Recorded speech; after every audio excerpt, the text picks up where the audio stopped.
신문 읽어주는 남자입니다.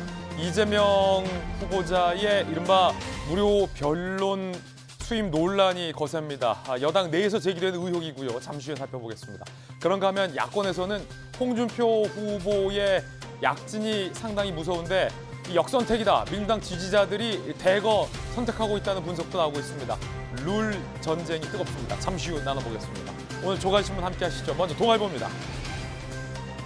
1인 가구 건보료 17만 원 이하면 재난지원금 지급된다라는 기준으로 생각하시면 될 것 같습니다. 내달 6일부터 신청되고 대상 조회가 가능하고 내달 7일부터 신청과 지급이 됩니다. 이번에 잘 살피셔서 하위 88%에 해당하시는지 여부를 잘 따져서 체크하시면 될 것 같습니다.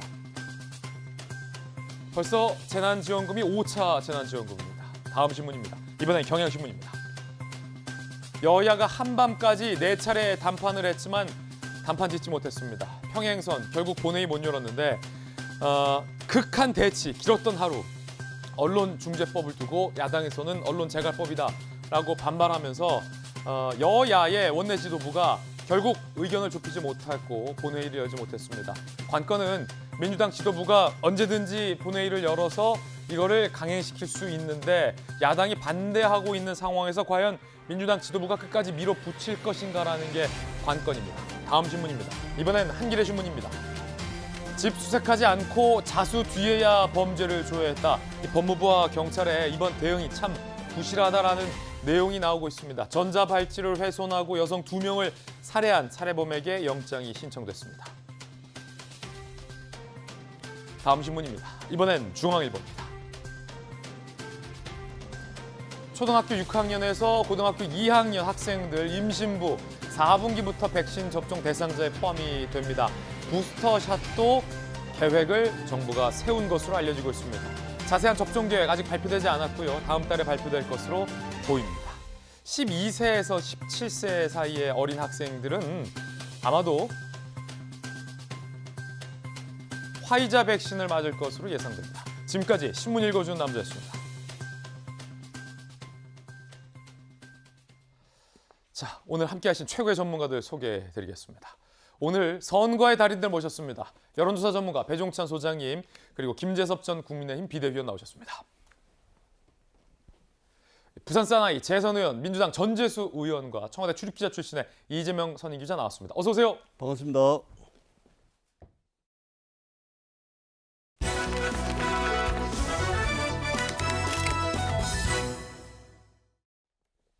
네, 오늘 김진의 돌직구쇼, 이 자칭 타칭 선거의 달인들 모시고 선거 소식부터 시작하죠. 주제 공개합니다. 여당이 대선 경선 투표전에 돌입을 했습니다. 투표전 돌입과 동시에 이낙연 후보 측에서 이재명 후보 측을 향해서 이 거센 공세와 의혹 제기가 나왔습니다.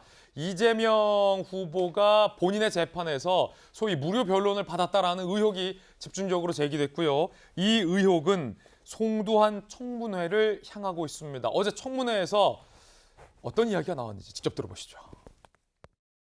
저는 금액과 관련해서는 사실은 생각을 해본 적이 없습니다. 저는 그러니까 아예 돈을 받을 생각을 안 하신 그렇습니다. 거죠? 예. 저는 결론적으로는 100만 원 이상이건 이하건 관계없이 청탁금지법에서 규제하는 그 후보님 행위에 저는 해당되지 않는다고 사실 생각하고 있습니다. 그래요. 실은 저는 이게 거의 탄원서 성격이라고 그 당시에 생각을 했습니다. 탄원서에 연명해서 내는 정도다.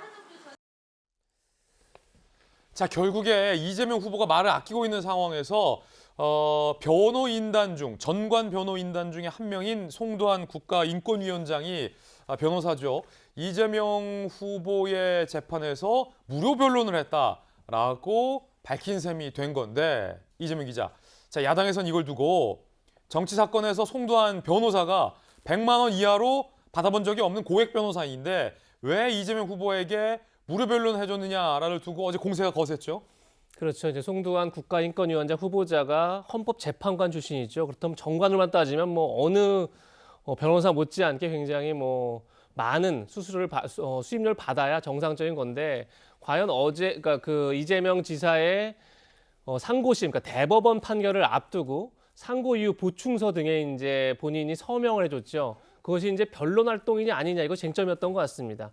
그러니까 지금 조금 전에 들으신 것처럼 송두환 후보자는 변론 활동 생각하지 않았다. 그야말로 탄원서 정도에 본인이 서명한 거다. 그렇기 때문에 뭐 돈을 받고 안 받고의 문제 자체가 아니라고 판단했다. 이렇게 이제 얘기를 하는 건데 좀 전에 얘기한 것처럼 만약 이것이 변론 활동이라고 그러면 뭐 100만 원 이하라는 건 참 상식적으로 이해하기 쉽지 않죠. 아까 말씀드린 것처럼 뭐 워낙 다양한 경력을 갖고 있는 변호사이기 때문에 그리고 거기다가 또 이제 민변 회장 출신이죠. 그만큼 이제 그 정치적 무게감, 어떤 법 쪽에서 무게감이 남다르기 때문에 굉장히 만약에 그것이 변론 활동이다 이러면 사실은 뭐 청탁금지 위반이 될 수 있다. 청탁금지법에서는 단순히 돈만 수수하는 게 아니라 서비스 자체, 재화 자체를 제공하는 것을 금지하고 있기 때문에 문제가 될 수 있다 이런 생각이 듭니다.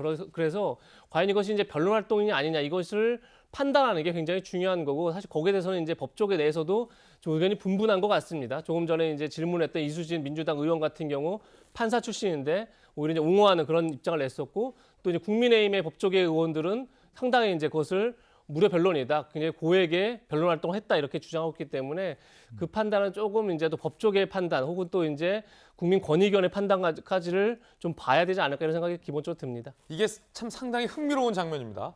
송두환 국가인권위원장 후보자의 청문회이기 때문에 통상 여야의 찬반의 의견이 극한 대립을 해야 되는데 사실 이 무료 변론 의혹은 여당 내부에서 먼저 의혹이 제기됐다는 거죠. 이낙연 후보와 이낙연 캠프 측에서 수십 명에 달했던 변호사들이 전부 다 무료로 이재명 후보를 변론했던 거냐 아니면 혹은 기업 등이 대납을 해준 것이냐라는 의혹 제기를 한 상황에서 명확한 이재명 후보의 답변이 아직 나오지 않은 상황인데 그럼 이재명 기자, 이 송두환 변호사 말고 다른 10수명의 변호사들은 이재명 후보가 변호사비를 냈는지 여부가 확인됐는지 첫 번째.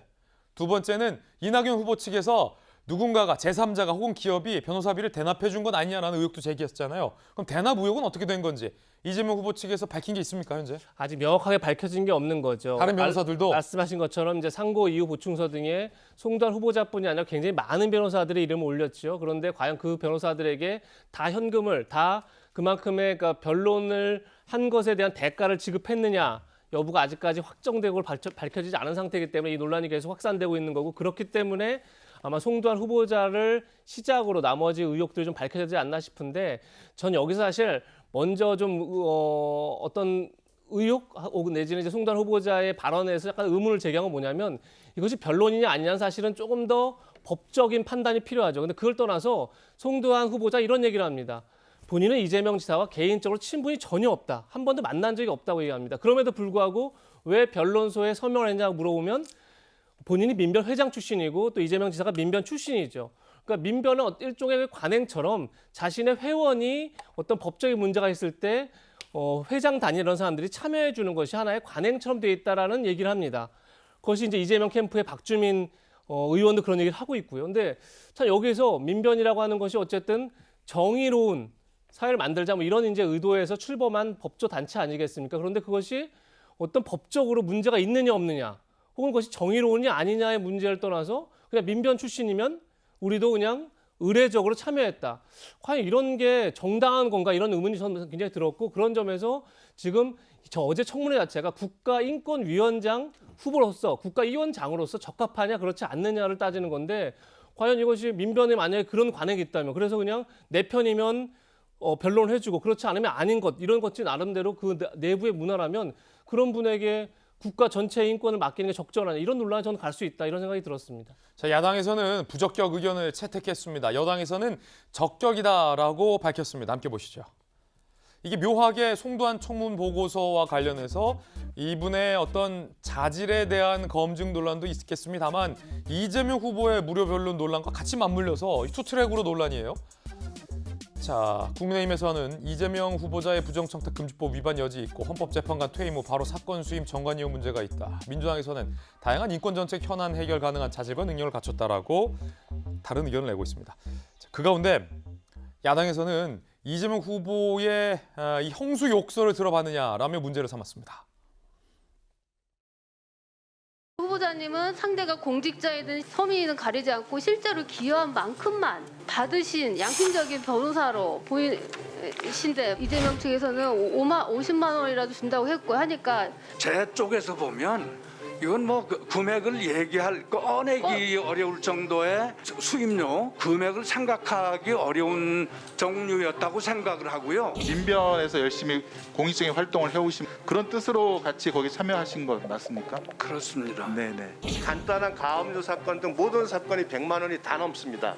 정식 없기는 사건에서는 100만 원 이하를 받은 적은 없죠. 100만 원 이상이 되느냐 마느냐를 떠나서 무료 변론을 하셨잖아요. 한번 읽어보고 뭐 이 정도 내용이면 난 동의할 수 있다라고 생각을 해서 뭐 진행해도 좋습니다. 근데 라고 그 얘기한 거죠. 후보자님 이 사건을 맡을 때에 형수나 형한테 욕설에 대해서 들어보신 적이 있습니까?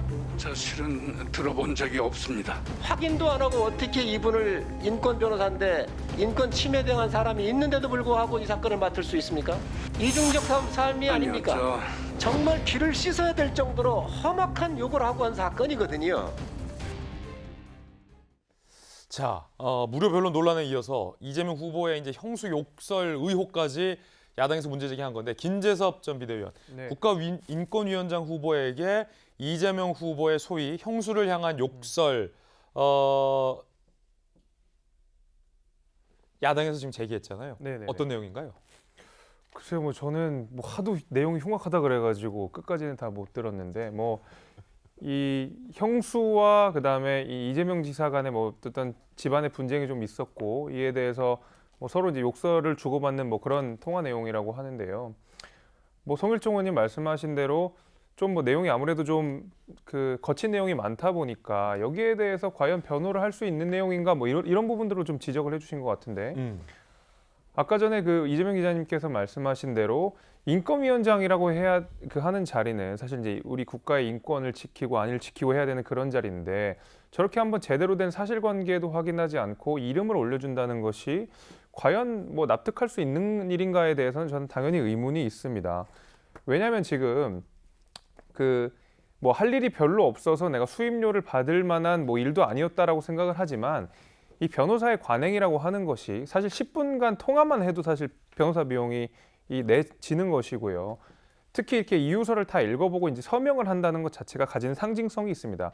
예를 들면 뭐 이러이러한 변호사들이 인정한 사건이다라고 해서 사실 사실관계에 그 사건의 재판 결과에 영향을 줄 수도 있는 것이고 판사 입장에서도 이러이러한 사람들이 참여를 했으니 뭐 맞는 내용이거니 하고 어느 정도 이 사실관계 내용에 확신을 갖게 할 수 있는 그런 긍정적 효과 분명히 있거든요. 그럼에도 불구하고 나는 한 일이 별로 없기 때문에 돈을 안 받아도 됐다라고 하는 것이 저는 개인적으로 납득하기가 굉장히 어렵고요.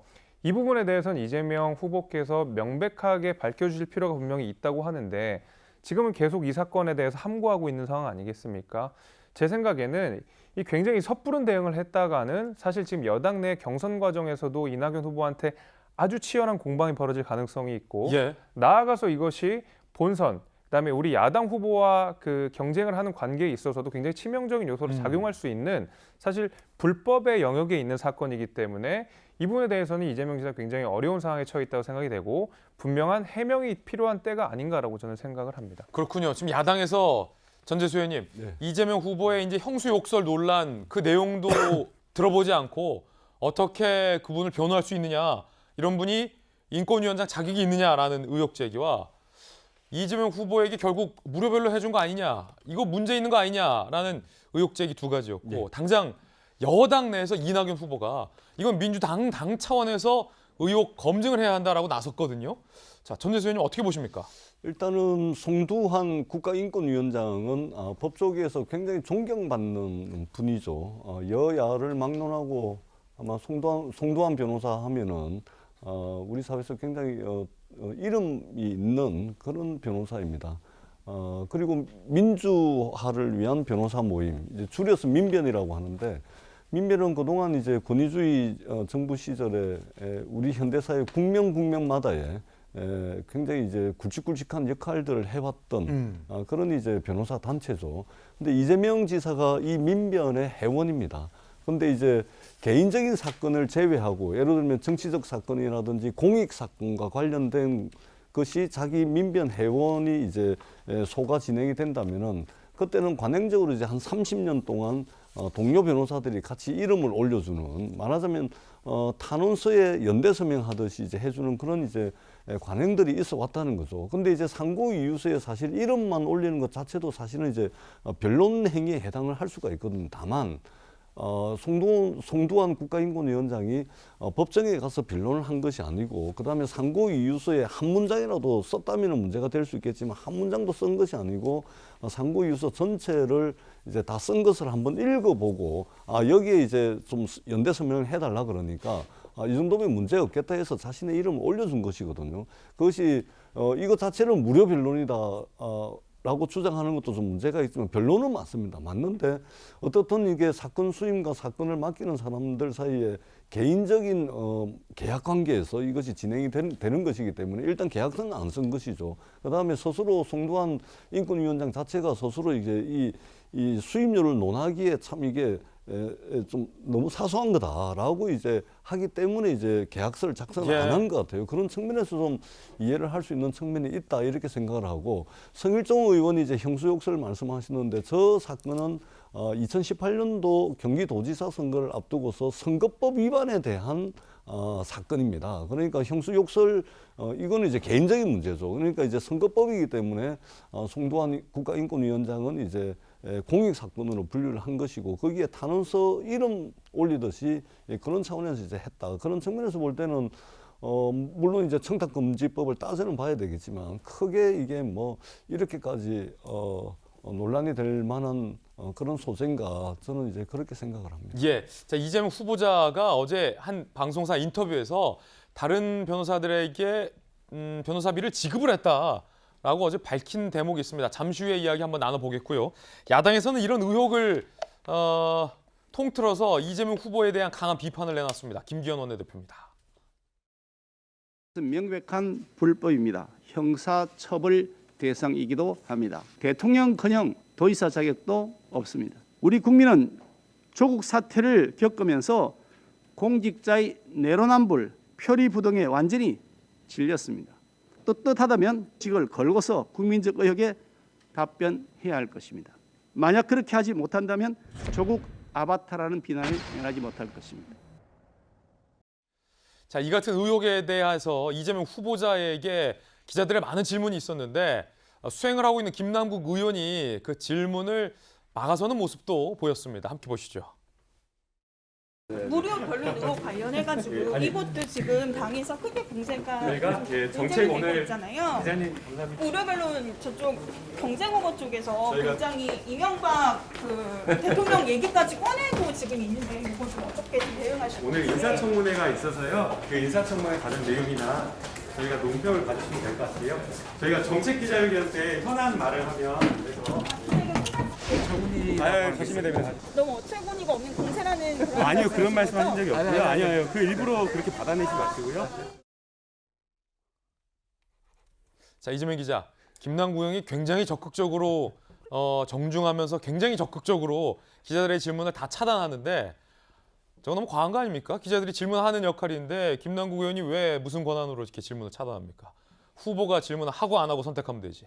답변하고 안 하고가 아니라 후보가 예. 선택할 문제인데 뭐 질문은 충분히 돼 있다고 보는데 글쎄요, 뭐 어느 관점에서 보냐에 따랐는데 저는 이재명 캠프 관점 봤을 때는 굉장히 수행자 역할을 잘했다 이런 생각이 듭니다. 역할은 굉장히 잘했다. 그렇죠. 그러니까 뭐 어제 김남국 수행실장, 그러니까 의원이 말한 것처럼 어제 이제 5대 돌봄 관련한 정책 설명회를 했던 건데 그리고 나서 만약에 저게 답변을 했다 면 특히나 지금 조금 전에 나왔지만 뭐 어처구니 없다 뭐 이런 식의 답변이 나왔다 그러면 이제 5대 돌봄 어제 발표한 정책 공약은 다 없어져 버리고 아마 이낙연 대표 측과 그리고 또 이제 야당의 공격에 대해서 이재명 지사는 어이없다, 어처구니 없다 이렇게만 이제 또 굉장히 논란이 됐겠죠. 그런 점에서 아마 김남국 의원이 굉장히 강력하게 이제 저 발언을 막으려고 노력했던 것 같은데 조금 전에 김재섭 전 비대위원 말한 것처럼 그럼에도 불구하고 이 논란은 굉장히 중요한 쟁점들을 갖고 있습니다. 그런 점에서 이재명 지사가 어쨌든 간에 여기에 대해서 분명히 해명할 어떤 뭐 다른 기회를 만들어서라도 분명히 해명을 해야 된다는 생각이 분명히 듭니다. 어처구니가 없다라는 말을 김남국 의원이 차단을 했잖아요. 그런데 한 방송 인터뷰에서 이 후보가 결국 그 말을 했습니다. 어처구니가 없다. 이낙연 후보 측의 의혹 제기에 대해서 어처구니 없다. 라고 결국 저 발언이 나갔죠. 앞서 어처구니 없다라고 이재명 후보가 얘기한 게 맞는 거였죠. 대납을 누가 해주겠냐. 실제 변론하신 분들은 유료로 다 지급했다. 실제 변론하신 분들. 그러면 굉장히 많은 변호사 중에 변론을 적극적으로 실제 하지 않고 이름을 올린 분들은 비용이 지급되는지 여부가 좀 남아있는 부분이고요. 재산은 집 평가 차익이 늘었기 때문 변호사 비용 지급으로 현금 자산은 줄었다라고 적극적으로 반박을 하고 있습니다만 이낙연 후보 측에서는 이거 당 차원에서 검증해야 할 문제다라고 공세를 하고 있는 상황입니다. 이재명 캠프 관행이다라고 해명을 하고 있는 그런 상황입니다. 자, 뭐 논쟁은 계속될 것 같고요. 그 가운데 오늘 여론조사 전문가와 함께 이 민심 진심 여론조사 동향도 한번 살펴보겠습니다. 이재명 후보와 윤석열 후보의 과연 지지율 현 트렌드는 어떻게 될지도 궁금하고 그리고 여권과 야권 내에서의 경쟁 구도도 궁금합니다. 오늘 민심 진심 오늘 함께 살펴볼 여론조사 결과부터 공개합니다.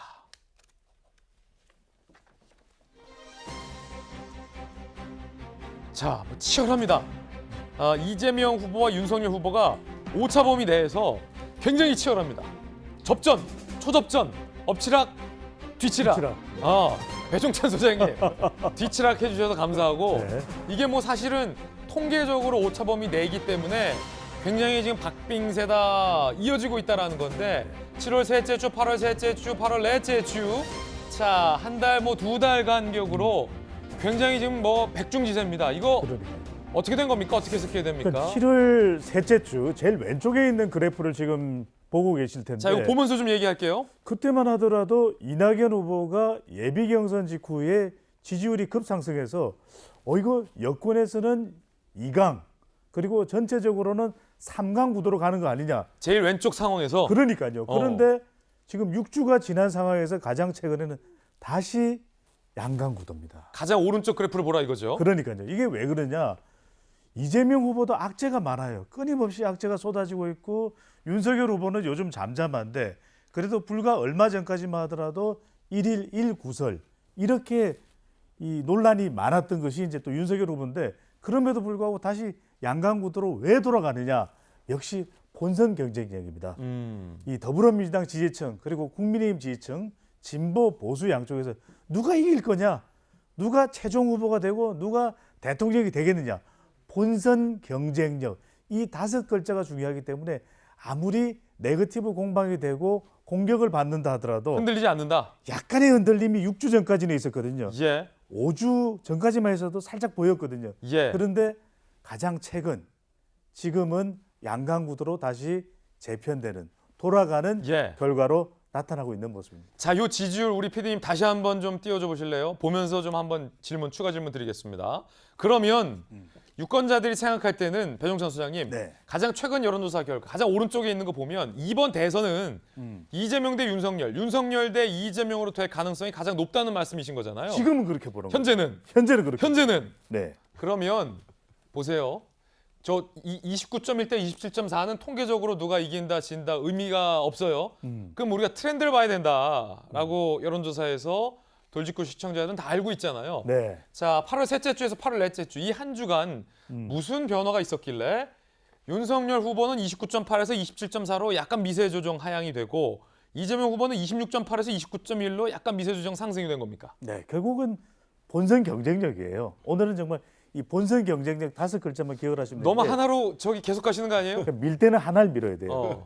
1대1 양자 대결에서 최근에 그게 자동응답 조사와 또 면접원 조사에 약간의 차이는 있어요. 그래도 1대1 대결에서 이재명 후보가 경쟁력이 있는 모습을 보이면서 그래도 이게 본선에서 경쟁력이 더 있는 후보가 이재명 후보다. 이런 판단이 더불어민주당 지지층 내에서도 있고. 네거티브와 무관하게? 그렇죠. 1대1 대결을 할 때 중도나 MZ세대도 아직 완전히 판단 또 결정이 내려진 건 아니지만 그럼에도 불구하고 이재명 후보는 경기도라고 하는 지역 기반을 통해서 조금씩 지지율이 크게 변하지는 않지만 본선 경쟁력이 유지가 되는데 윤석열 후보는 1대1 대결에서 이기는 결과도 있긴 하지만 지는 결과가 나와요. 그러다 보니까 윤 후보가 안 되면 어떡하지? 이런 고개를 갸우뚱하게 하는 현상이 국민의힘 또 보수정 내부에서 나오니까 이러다 보니까 다른 후보가 약진하고 있는 거 아닌가? 이런 또 분석도 나오고 있죠. 그래서 바로 이 범보수층 내에서 후보들의 지지율, 특히 이 두 사람의 지지율을 핀포인트로 뽑아서 한번 보겠습니다. 윤석열과 홍준표 후보입니다. 윤석열 후보와 홍준표 후보의 지지율 그래프를 보면 이게 묘해요. 자, 여기서 우리 돌직구 시청자들은 다 아실 거예요. 우리 배종찬 소장님과 함께했기 때문에 홍준표 후보의 지지율에는 민주당 지지자들의 역선택이 상당수 들어가 있다라고 지난주에 말씀하셨잖아요. 네. 그러니까 허수가 많다, 홍준표 후보의 지지율. 왜냐면 경선 과정에서 민주당 지지자들의 역선택이라는 말씀이시니까 지금 보면 그런데 윤 후보의 지지율이 8월 첫째 주와 8월 넷째 주를 보면 빠졌어요. 그러니까요. 그건 왜고 홍 후보의 지지율은 13.6에서 21.7로 왜 오른 겁니까? 윤석열 후보가 국민의힘이나 보수층에서도 약간 흔들리고 있다는 거예요. 그러니까 홍준표 후보의 지지율이 이 사이다입니다. 사이다 효과인데 콸콸콸 이게 더불어민주당의 선택만 받는 게 아니거든요. 우리 해병대 출신 전재수 의원도 지금 보수 국민의힘 후보 중에서 가장 지지하는 후보가 홍준표 후보세요. 그렇습니다. 예, 홍준표 후보를 지지한다고 이야기를 하는데 잠깐만 있어봐. 네. 전재수님 맞아요? 그렇습니다. 맞네요. 지지를 한다고 예, 그랬어요. 예, 제가 예. 이 방송에서 들었는데 그 이유는 더불어민주당 지지층에서 볼 때도 에이 윤석열 후보 아니야. 최재형 후보도 아니야. 그래. 홍준표 후보가 비호감이었던 적은 있지만 지금은 참 할 말 잘하네. 이런 평가를 받는 것이거든요. 근데 이 민주당 지지자들이 선택한다는 게 사실은 국민의힘 입장에서는 오히려 공정한 선택을 방해한다 이런 주장도 있잖아요. 그러니까요. 아군이냐 적군이냐 이런 또 볼멘 소리가 나오게 되는데 그럼에도 불구하고 더불어민주당 지지층이라고 해서 다 더불어민주당 당원은 아닙니다. 그러니까 유권자이기 때문에 그만큼 확장성은 있는 것이죠. 그러니까 윤석열 후보가 살짝 본선 경쟁력이 흔들리고 있는 사이에 국민의힘 지지층 또 특히 영남권에서 또 20대, 30대, 40대 호남 진보층에서 그러니까 대체적으로 더불어민주당을 지지하는 성향이 강한 응답자들이 홍준표 사이다 콸콸콸 이거에 대한 호응도가 높아졌다고 볼 수 있는 것이죠. 그런데 여기서 이제 홍준표 후보의 고민이 뭐냐? 또 유승민 후보도 더불어민주당 지지층 또 수도권 진보층의 선택을 많이 받는데 고민은 뭐냐? 결국 최종 후보가 되려면 국민의힘이나 보수층 지지를 가장 많이 받아야 되거든요. 예. 그러니까 결과적으로는 본선 경쟁적입니다. 그러니까 더불어민주당 지지를 받는 거 오케이. 20대, 30대, 40대 진보층 호남의 지지를 받는 거 오케이. 그런데 중요한 것은 60대 이상 대구, 경북, 또 PK 그리고 국민의힘 지지층에서 1등을 해야 된다는 것이기 때문에 그래서 나오는 이야기가 뭐다? 역선택 방지 조항을 넣어야 된다. 자, 잠시 후에 그렇기 때문에 지금 국민의힘 내부에서 이 룰 논쟁이 뜨겁습니다. 민주당 지지율 많이 받는 게 뭐가 중요하냐라는 문제 제기가 나왔다는 거죠. 경성준비위원회 출신인 김재수 위원 통해서 잠시 후에 한번 들어보겠고요. 홍준표 후보와 윤석열 후보 측의 이야기 한번 들어보시죠. 선거에서 중요한 거는 트렌드입니다. 올라가는 사람과 내려가는 사람이 붙으면 반드시 올라가는 사람이 이깁니다. 윤석열 후보에 대한 평가는 대강 다 된 거로 봅니다. 다시 재도약할 기폭제가 없을 겁니다. 야권 내에서 홍준표 후보가 빠른 기세로 좀 올라오고 있는데요. 거기에 대한 논평을 제가 하는 거는 이 자리에서 좀 적절하지 않은 것 같고. 자, 연령별로 한번 볼까요? 배 소장님, 네. 이거 여론조사 맞는 겁니까? 18세에서 29세, 30대, 네. 40대가 다 홍 후보가 오차범위 안도 있습니다만 약진이 두드러지네요. 근데 이 그래프, 이 분석을 유념하고 보셔야 될 부분은 여야 모든 후보에 대한 대상이 아니에요. 범보수권, 그러니까 대체로 국민의힘 대선 후보 중에서 선택하라고 했을 때 20대, 만 18세 이상, 30대, 40대. 그러니까 대체적으로는 더불어민주당 지지 성향이 있는 연령대죠. 이들이 홍준표 후보를 선택하고 있다. 그러니까 범보수, 보수 야권 후보 중에서는 윤석열, 최재형보다도 그래 쓴소리를 하지만 과거에는 밉상이었는데 밉상 이미지가 있었고 비호감 이미지가 있었는데 지금 보니까 할 이야기 하네. 쓴소리 하네. 나를 전재수 의원까지도 좋아한다고 이렇게 이제 홍준표 후보는 판단하고 또 지지층들은 생각할 수 있는 것인데 이런 20대, 30대, 40대의 지지, 역선택 이야기가 나오는 것이고 심지어는 호남과 진보층에서도 지지를 받는 것은 일단은 이 국민의힘이나 보수층 원래 받아야 되는 자기 지지층이라기보다는 더불어민주당을 지지하는 성격이 강한 유권자들로부터 지지를 받는다고 볼 수 있죠.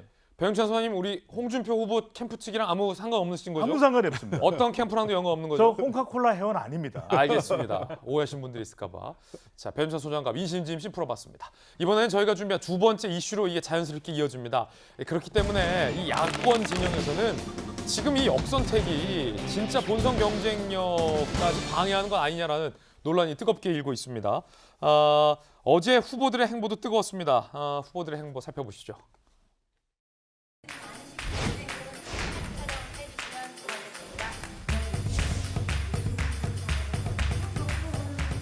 자기의 뿌리와 연고가 있는 곳에 각별한 그 애정을 가지지 않는 사람이 어디 있겠습니까? 저는 500년 조상의 고향인 충청의 피를 타고난 것을 자랑스럽게 생각합니다.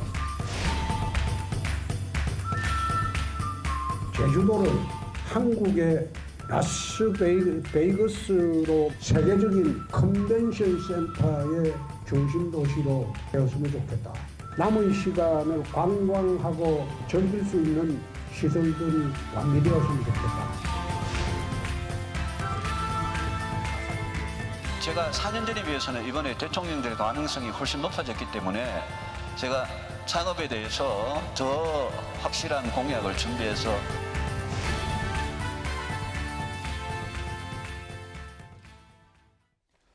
500년 조상들이 있었던 충청의 후예를 자처한 윤석열 후보. 이재명 기자, 국민의힘에서 당내 경쟁을 보니까 뭐 애초에는 최재형 감사원장, 뭐 유승민 후보, 원희룡 지사 뭐 쟁쟁한 후보들이 많았는데 이쪽보다는 지금 보니까 홍카콜라, 홍준표 후보가 굉장히 지금 약진세가 두드러졌는데 뭐 실제로 그 보수 쪽 분위기는 어때요? 제가 볼 때 뭐 역선택 이런 문제도 존재하겠지만 가장 큰 요인을 뽑자면 저는 윤석열 전 총장과 이준석 대표 간의 갈등이 홍준표 후보의 반사이익으로 이어졌을 가능성이 높다 이런 생각이 듭니다. 반사이익도 있다? 그렇죠. 예.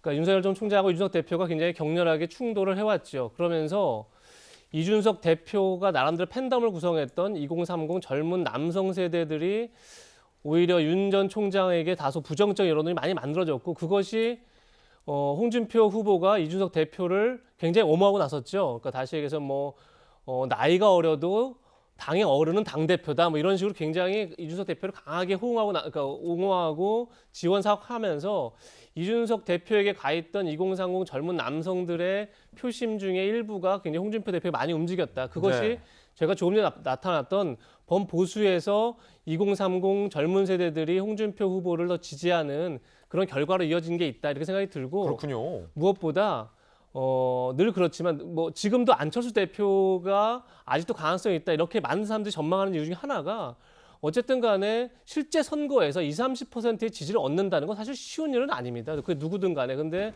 어쨌든 홍준표 후보가 지난 대선에서 20% 이상의 지지를 얻었었고 그것이 물론 이제 범보수에 많은 갈림이 있었죠. 당시에 유승민 후보도 나왔었고 안철수, 그러니까 보수 중도의 갈림이 있었기 때문에 안철수 후보 나왔었고 그래서 세 후보를 합쳤을 때 오히려 문재인 후보를 앞서는 그런 결과가 있었고요. 그래서 한 번의 그 경험이 있었고 또 지금 얘기한 것처럼 당내 역학관계 속에서 젊은 표심이 많이 홍준표 후보에게 이동하면서 그런 것들이 지금 홍준표 후보의 상승세로 이어지고 있지 않나 이런 생각이 듭니다. 그렇기 때문에 역선택 방지 조항을 경선에서 넣을 건가 말 건가를 두고 논쟁이 있습니다. 당연히 홍준표 후보 입장에서는 역선택 방지 조항을 넣으면 불리하겠고 윤석열 후보 입장에서는 내심 아니 역선택 이렇게 많이 방해하면 되냐라는 불만사항이 좀 있을 것 같아요. 함께 보시죠. 경선 룰. 자, 이제 룰의 전쟁 들어가요. 역선택 방지 조항이란 여권 지지층이 여권에 유리한 야당 후보로 선택하는 거예요. 전재수 의원이 누구를 지지한다고 해서 그 사람을 정말 지지하느냐? 아니다라는 거죠. 여권에게 유리하게끔 야권 후보를 쓱 미는 이런 현상이 있을 수 있다는 거예요. 자, 일단은 이 역선택 방지 조항 넣으면 안 된다라고 반대하는 분 홍준표 후보죠. 자기 많이 나오니까 큰 역풍 불러올 수도. 우리끼리 골목대장 뽑는 선거 아니다. 유승민 캠프에서도 정권 탈환을 막는 자산행위다. 절대 타협하지 않을 것이다 라고 반대하고 있습니다. 반면 역선택 방지 룰 넣자 찬성 쪽 윤석열 캠프 역선택을 막기 위한 대안을 검토해야 된다. 최재형 캠프 민주당 열성 지지자들이 경선 결과를 조작하는 시도를 막아야 한다라고 찬성을 하고 있습니다. 2대2로 확 갈린 상황이라 당 지도부 입장에서는 고민이 이만저만이 아닐 수 없을 것 같고 또 경선과 이 선거관리위원회 쪽에서도 고민이 깊을 것 같아요. 자칫 한쪽 편 들었다가는 불공정하다는 논란까지 제기될 수 있는 그런 상황인데 김재섭 위원이 경선관리준비위원회 그리고 선거관리위원회까지 했다가 지금은 사퇴했죠. 네. 자, 요 역선택 방지 조항 김재섭의 개인 의견은 넣어야 된다, 빼야 된다. 저는 역선택 방지 조항이 애초에 들어가지 않는 것이 맞다고 생각을 합니다. 이게 홍준표, 유승민 쪽이에요? 뭐 굳이 나누면 그런데요. 이것은 이제 어떤 지금 사실 뭐 최재형 후보나 윤석열 후보, 그다음에 홍준표, 유승민 후보가 이렇게 의견이 나눠져서 마치 원래 당내에서도 대립이 있었던 것처럼, 그다음에 이것이 정치적인 이해관계에 따라서 나눠지는 의견인 것처럼 사실 지금 비춰지는 상황이 좀 있는데 원래 이 국민의힘 당원 당규상 역선택 방지 조항을 넣는 것 자체가 특례 조항으로 되어 있습니다. 그러니까 기본적으로는 역선택 방지 조항 자체를 넣는 규정이 없습니다. 다만 특별한 경우에 있어서 역선택 방지 조항을 넣을 수 있다가 사실 국민의힘의 당원 당규에 된 내용이기 때문에 그렇군요. 원칙적으로 하자면 역선택 방지 조항을 빼는 것이 맞죠. 다만 이게 좀 문제가 되는 이유가 무엇이냐면 지난 전당대회 때 역선택 방지 조항이 들어갔었습니다. 지난 전당대회 때? 그렇죠. 뭐 이 국민의힘의 당대표를 뽑는 것, 당원들의 대표를 뽑는 것이기 때문에 예를 들면 정의당이나 혹은 뭐 열린민주당의 지지자까지 우리 당의 후보를 뽑는 것이 말이 되느냐라는 문제의식 속에서 그럼 현재 이준석 대표는 역선택 방지 조항의 혜택을 보고 당대표로 뽑힌 거군요? 그렇죠. 그렇게 뭐 혜택을 받다고 할 것까지는 좀 어려울 것 같은데 하여튼 역선택 방지 조항이 들어간 상태에서 이준석 대표가 당선이 된 거거든요.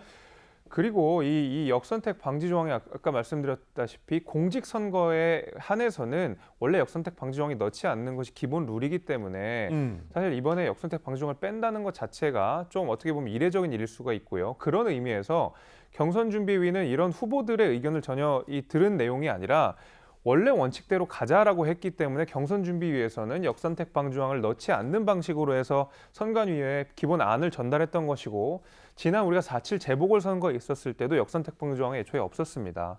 그렇기 때문에 이번에 역시도 마찬가지로 경선준비위가 선관위에게 전달했던 안, 역선택 방지 조항이 없는 안 그대로 가는 것이 사실 선거 기간 동안의 혼란을 막을 수 있다고 저는 생각을 하고 있고요. 사실 이 역선택 방지 조항과 관련돼서는 제가 4.7 재보궐선거 전당대회 이번에 대선 경준위까지 쭉 거치면서 이 논의가 된 바들이 있고 그다음에 이 내용들을 좀 아는데 역선택 방지 조항, 역선택이라는 것 자체가 들어가기 굉장히 어렵습니다. 딱 기다렸다가 내가 민주당 지지자인데 국민의힘 투표를 딱 기다렸다 전화를 받아서 그때 딱 해야 된다는 소리거든요. 아, 지금 이 일반적인 방금 배종찬 소장과 봤던 여론조사 결과와는 다를 것이다. 다르죠. 왜냐하면 그 여론조사라는 것 자체에서 저는 이제 여론조사만 한 것이고 저희는 당원 투표가 있기 때문에 이 수도 굉장히 미미하다. 있다고 하더라도. 알겠습니다.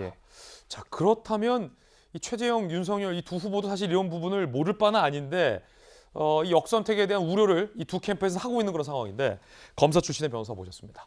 김광선 변호사님. 수사해 보셨잖아요. 이거 뭐 어떻게 해야 됩니까? 저는 이제 결론적으로 말하면 역선택 방지 조항이 있어야 한다 이렇게.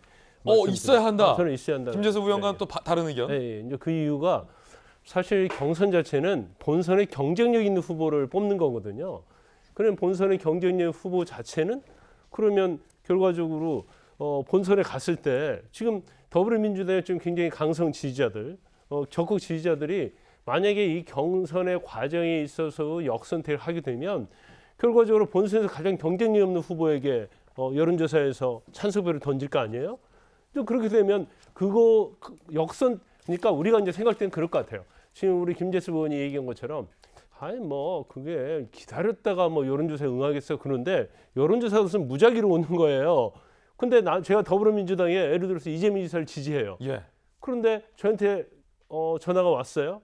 여론조사 딱 했는데 아 그래? 그러면 나는 지금 보수 후보 중에서 가장 약한 후보에게 내가 지지한다고 해야지 나중에 이재명 지사와 경쟁력이 있어서 이재명 지사 우월하지 않겠느냐. 누구나 할 수 있는 거거든요. 그래서 일단 본선 경쟁력을 위해서 경선을 하기 때문에 역선택 조항이 있어야 한다고 보고요. 근데 만약에 그게 없게 되면 경선 결과가 왜곡이 되는 거예요.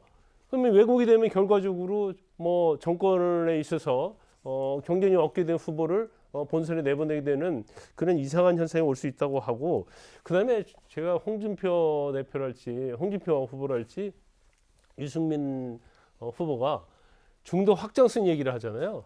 중도 확장성이라는 것은요. 더불어민주당에서 이미 마음을 정한 그런 국민을 빼고 중도적이고 무당층에 있는 사람들로부터 중도 확장성이 있어야 하는 거예요. 그러니까 역선택에서는 더불어민주당의 적극 지지자를 빼고 나머지 중도 나거나 아니면 무당층에 있는 그런 국민들을 상대로 여론조사에서 그거에 의해서 어떻게 보면 경선 결과가 결정이 돼야지 일부 적극적인 지지층, 여당 지지층에서 경선 결과가 결정이 되는 것은 이것은 뭐 상식적으로 볼 때 이해할 수 없는 부분이다 이렇게 봅니다. 자, 두 분의 이제 서로 다른 의견. 두 분의 의견 들으면 둘 다 고개가 좀 끄덕여지는 대목이 있어요. 과연 이 당 지도부에서 어떤 선택을 할지도 좀 궁금합니다. 이 논쟁 계속될 것 같고요. 자, 그런가 하면 국민의힘 내부에서 또 하나의 논란이 있죠. 윤희숙 의원이 사퇴의 행동으로 옮기고 있다고 합니다. 함께 보시죠. 윤희숙 의원 사직안 처리 지지부진하죠. 의원실을 정리했다. 그러니까 방 뺐다. 세비 반납하겠다라고 의사까지 표명했다. 윤희숙 의원 측 관계자. 민주당이 사직안 처리해줄 기미가 안 보인다. 본의 아니게 의원 신분 유지하고 세비도 나오게 되는 것. 사퇴 선언한 만큼 세비 받는 거 말이 안 되기 때문에 안 받겠다. 반납하겠다. 하고 지금 방도 뺐다라고 해요. 자, 그렇다면 공은 이제 다시 민주당으로 넘어가는데 과연 윤희숙 의원이 나 좀 사퇴시켜달라라고 얘기하고 있는데 민주당은 어떻게 할지 민주당 입장도 한번 들어보겠습니다. 영화 타짜의 보니와 아기가 버린 도박판을 떠올리게 합니다. 의원직을 걸고 베팅하고 있습니다. 국민으로부터 이인받은 권력을 본인의 정치적 앞길을 위한 판돈으로 사용하지 않기를 바랍니다. 아니 뭘 잘했다고 화를 내시오 윤희숙 의원이? 결과적으로 저 부동산 투기의 혜택은 상속인 중에 한 명인 윤희숙 의원이 혜택을 볼 거 아닙니까? 윤희숙 의원이 사퇴 쇼로 일컬어지는 그런 행위를 할 것이 아니고 정정당당히 수사를 받고 싶으시다면 탈당하고 수사받고 책임을 져라. 우리가 뭐 사퇴하라고 한 적도 없고. 자, 전재수 의원님, 윤희숙 의원의 의원직 이 목숨줄은 전재수 의원님의 당이 민주당이 지금 쥐고 있는데 국민의힘에서는 사퇴 좀 시켜달라고 지금 나오고 있는 상황. 윤희숙 의원은 세비 반납하겠다, 방도 빼겠다, 나 좀 사퇴시켜달라 하고 있는데 민주당 의원들은 사퇴해줄 생각이 지금 전혀 없어 보입니다. 어떤 당 방침이 뭡니까 일단? 네, 사퇴를 하기 어려울 겁니다. 아, 안 시켜준다? 예, 아마 그럴 거고. 저도 윤희숙 의원의 사퇴 선언을 보고서 좀 참신하고 좀 새롭다 이런 이제 생각을 가지려고 하던 찰나에 이 진정성을 의심하지 않을 수가 없습니다. 왜 그러냐면 저보고도 같이 사퇴하자 그러더라고요. 윤희숙 의원이 전재수 의원한테도 사퇴하라고 그랬어요. 저보고도 사퇴하라고 그랬는데 예. 제가 이제 이준석 대표랑 이제 눈물 흘리면서 울고불고 하는 그거를 이제 한편의 심파극이다라고 예. 했더니 이제 저보고도 이제 사퇴하라 이제 예. 이렇게 말씀을 하시던데 윤희숙 의원이야 지역구가 서울 서초 아닙니까? 공천 받으면 쉽게 당선되는 데입니다. 그렇게 고생 안 해도 그냥 당선되는 아주 쉬운 지역이죠. 그래 놓으니까 너무 이제 고생을 안 해봐가지고 의원직을 너무 막 던지는 것 같다. 전재수 의원님의 견해입니다. 부산에서 선거를 10년 세월 동안 떨어지고 또 떨어지고 또 떨어지고 4번째 만에 됐잖아요. 많이 떨어졌잖아요. 예, 예. 그러다 보니까 이제 머리도 다 세고 뭐 이렇게 고생을 많이 했는데, 그런 제 입장에서 볼 때는 지역의 유권자들, 주민들 한 분 한 분이 저에게 주신 표의 그 엄중함, 그 무거움, 그 소중함을 잘 알거든요. 그런 측면에서 저는 저에게 맡겨진, 국회의원에게 맡겨진 직무와 책무를 다하는 것이 저는 이제 국회의원의 본분의 역할이라고 생각을 하는데, 너무 쉽게 던집니다. 저는 그것이 혹시 공천받으면 당선되는 쉬운 지역에서 당선됐기 때문에 그런 거 아닌가, 그런 생각이 들고요. 그 다음에 정치인의 언행이 진정성을 가지려면 자기가 선택한 문제를 자기가 결정할 수 있어야 됩니다. 자기가 선택한 문제를 자기 손으로 매듭을 지을 수 있어야 되는데, 지금 의원직 사퇴를 했는데 이거는 자기가 선택한 것임에도 불구하고 스스로 결정할 수가 없는 사안입니다. 여당의 동의를 얻어야 되죠. 야당의 동의를 얻어야 되죠. 국회 본회의 통과를 해야 됩니다. 그 다음에 과반수 출석해가지고 과반의 동의를 얻어야 이것이 결정되는 거거든요. 그러니까 자기가 선택했음에도 불구하고 자기 스스로 매듭 지을 수 없는 문제를 던져놓은 겁니다. 더더구나 민주당이 던져놓은 겁니다. 그리고 나는 임차인입니다 했는데 임차인 아니었죠. 세종시의 공무원으로서 받을 수 있는 특별 공급 아파트 받아가지고 2억 원이 넘는 시세 차익을 얻었고, 그리고 서울 서초구에 7억 전세를 살고 있으면서 서울 성북동에 아파트까지 가지고 있었지 않습니까?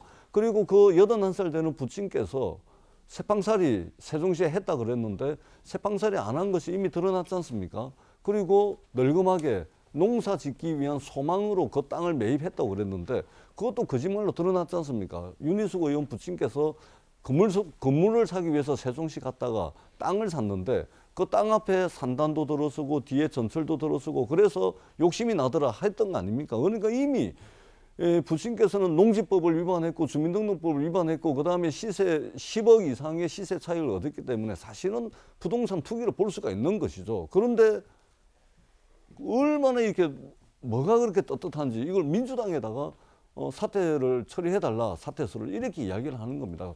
본인이 책임지면 되는 문제입니다. 그리고 지금 중요한 것은 수사를 잘 받고 하는 것이 저는 중요한 것이지, 민주당에게 사퇴서를 처리를 해달라라고 요구하는 것은 그것은 책임을 떠넘기는 것이다. 민주당이 거기에 덜덜이 설 일이 없다. 이렇게 생각합니다. 한 가지 의문이 있어요. 잠시만요. 자, 민주당에서는 일단 사퇴해줄 생각이 없다라는 의견 들었고, 이 윤희숙 의원 부친의 부동산 투기 혐의는 아직 혐의 단계고 수사 당국에서 아직 수사 결과가 나오지 않은 상황이고, 윤희숙 의원은 명명백백히 좀 억울하다라고 하는 주장도 있는 만큼 일단 수사 결과를 좀 지켜봐야 한다는 말씀 드리겠고요. 일단 당에서는 전재수 의원은 이렇게 생각한다는 말씀이셨습니다.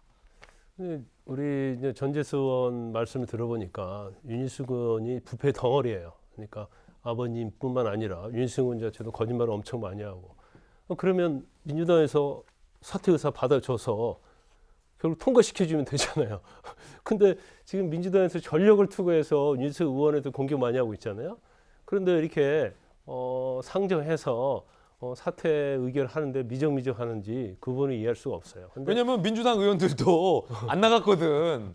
당 안 나간 분도 많거든요. 아 근데 그런 사람에 비하면 민주당에서 윤희숙 의원 공격하는 내용을 보면 이건 태산이에요. 산더미처럼 맞거든요. 근데 뭐가 진실이고 뭐가 진실이 아닌지는 잘 모르겠지만, 근데 그런데 그런 것 같아요. 이제 윤희숙 의원에 대한 거에 대해서는 상당히 양비론이 좀 강한 것 같아요. 양비론. 네, 그래서 뭐 물론 여당 쪽에서 공격을 많이 하지만 또 국민의힘이랄지 보수층에 있는 사람도 사실 비판하는 사람이 많아요.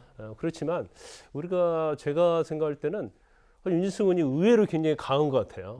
그러니까 민주당에서 사퇴 쇼라고 했는데 이제 본인이 사퇴 쇼가 아니라는 걸 보여주기 위해서 지금 행동으로 저렇게 하잖아요.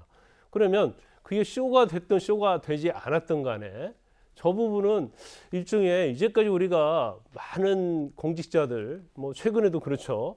뭐 실형 선고받고도 억울하다고 주장하고 그런 공직자의 태반이잖아요.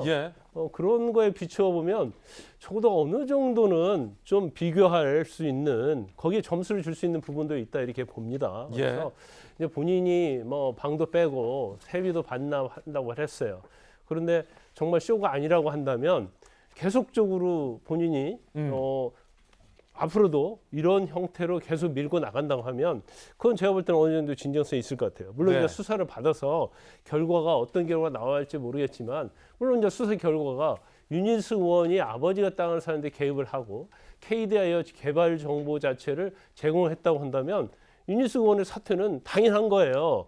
그렇지만 당연하다 할지라도 정치가 당연한 짓을 않고 있잖아요. 이제 그런 의미에서는 새로운 좀 기준을 유니스 의원이 좀 보여주고 있다. 예. 저는 이제 장점만 말하자면 이런 말씀을 드리고 싶어요. 네. 근데 제가 보기에는 유니스 의원이 지금 그 이미지를 만들어 나가는데 이제 희생당하는 그런 이제 이미지를 만들어 나가는데 거기에 민주당이 일조를 할 필요가 없다는 것이죠. 예를 들면 약간 진정성 없다로 예, 보는구나. 진정성이 없기 민주당에서는. 때문에 그렇습니다. 진정성이 있다면 저희들이 사퇴서 처리를 하죠. 윤희숙 의원이 두 번째 기자회견에서 뭐라 그러시냐면요. 자신의 계좌를 깝니다. 그리고 아버지가 세종시에 있는 집을 방문했는지 안 했는지 CCTV를 까라 이렇게 말씀을 합니다. 그런데 CCTV는 아무리 길게 녹화가 돼봐요. 6개월 이상 녹화가 안 됩니다. 예. 2016년도 일이죠. 압수수색 영장 가지고 까봐야 CCTV 하나도 없습니다. 그다음에 계좌를 깔려면 아버지, 엄마 계좌, 그다음에 그 세종시 기획재정부 장관 정책보장을 했던 매제 그리고 여동생의 계좌도 함께 까야죠. 2016년도 본인 계좌 하나만 까가지고 그리고 공직자는요, 자기 이름, 자기 주변을 통해 가지고 부동산 투기하지 않습니다. 이런 말씀 어떻게 들리실지 모르겠지만 1쿠션, 2쿠션, 3쿠션 매겨가지고 땅을 매입하고 돈을 보내고 하지 예. 자기 계좌에서 바로 보내고 하지를 않습니다. 이것은 수사를 통해서 드러나야 될 문제고 희생자 코스프레를 하고 임차인 코스프레를 했듯이 거기에 민주당이 덜러리 쓸 수가 없는 것이죠. 저것은 과한 요구입니다. 알겠습니다. 야, 지금 보셨듯이 김광삼 변호사님과 전재수 의원님의 견해가 지금 팽팽하게 지금 맞서고 있는 상황이잖아요. 윤희숙 의원의 논란을 보는 이 시각, 두 시각이 지금 저희 돌직구쇼 스튜디오에서도 현저하게 지금 확인이 되고 있는 부분이고 판단은 여러분께서 하시는 건데 제가 궁금한 건 이재명 기자. 중립적으로 봤을 때 이 논란이 어떻게 되느냐가 상당히 좀 궁금해요. 어떻게 끝날 것인가. 이 논란의 마지막 페이지는 어떤 모습일까 궁금한데 윤희숙 의원과 국민의힘 쪽에서는 아니 여기서 어떻게 더 진정성을 드러내냐. 나 셀프로 수사하겠다. 계좌도 까겠다. 세비 반납하겠다. 방 빼겠다까지 했는데 민주당에서는 야, 자꾸 진정성 없는 것 같은데 자꾸 우리한테 사퇴시키라고 하지? 의심해주고 있어요. 그거 어떻게 되는 거예요? 계속 이렇게 쭉 가는 거예요? 앞으로 국회의원 임기 3년 남았는데 이렇게 쭉 가는 겁니까? 민주당이 그렇게 결정한 이상 갈 가능성이 높은 거죠. 계속 이대로 간다고요? 그러니까 그런 점에서 제가 처음에 말씀드렸죠. 윤희숙 의원도 본인의 거취 문제를 상대 당에 맡기는 것 자체 약간 좀 부적절했다는 생각이 듭니다. 그리고 조금 전에 얘기했지만 과연 책임성의 문제에서 사퇴를 하는 게 책임을 다하는 거냐 아니면 사퇴를 하지 않고 의혹을 해소하고 다시 유권자들에게 떳떳하게 서는 게 책임을 다하는 거냐 논란이 있을 수 있습니다. 다만 저는 여기서 좀 지적하고 싶은 게 조금 전에 전재수 의원께서 진정성이 전혀 없다 얘기하지만 뭐 사실 윤희숙 의원 입장에서 어떻게 더 진정성을 보이겠습니까? 의원이 사퇴하겠다, 나를 수사 의뢰하겠다, 세비 반납하겠다, 방 빼겠다라고 했는데 더 이상 뭐 할 수 있는 건 없는 거죠. 근데 저는 이제 가장 좀 제가 볼 때 이 사태에서 좀 안타까운 건 야당은 문제를 제기하는 당입니다. 그럼 뭐 누구나 야당은 언제나 그랬던 거죠. 민주당도 마찬가지고. 여당은 문제를 푸는 당입니다. 근데 사실은 저는 이번 사태가 이렇게 진행되는 과정 속에서 조금 전에 우상호 의원도 언론 인터뷰 이런 얘기를 합니다. 자기는 윤희숙 의원이 왜 화나는지 모르겠다. 정말 모르십니까? 사실 왜 화나는 이유가 있죠. 그러니까 문제의 본질은 어쨌든 민주당이 처음 제기했던 의혹은 이겁니다. 부친이 땅을 투기하는 데 있어서 윤희숙 의원이 정보를 제공했거나 돈을 차명으로 투자했거나 한 거 아니냐. 끊임없이 그 의혹을 계속 제기하고 있습니다. 그러다 보니까 세종시에 갔을 때 윤희숙 의원의 집에도 방문한 것 같다. 근데 사실은 그건 전혀 맥락이 맞는 이유가 맥락이 맞지는 않죠.